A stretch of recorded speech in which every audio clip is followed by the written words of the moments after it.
திருச்சி விமான நிலையத்தில் இருந்து போலி பாஸ்போர்ட்டில் வெளிநாடு செல்ல முயன்ற 2 பேர் கைது.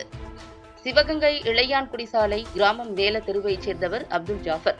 இவரது மகன் ஜபருல்லா. இவர் ஏர் ஏஷியா விமானம் மூலம் மலேசியா செல்வதற்காக திருச்சி விமான நிலையத்திற்கு வந்தார். அப்போது சுங்கத்துறை அதிகாரி லோகநாதன் அவரது பாஸ்போர்ட் மற்றும் ஆவணங்களை சரிபார்த்தார். அப்போது போலி ஆவணங்கள் மூலம் தயாரிக்கப்பட்ட பாஸ்போர்ட் என்பதும் அதன் மூலம் அவர் வெளிநாடு செல்ல முயன்றதும் தெரியவந்தது.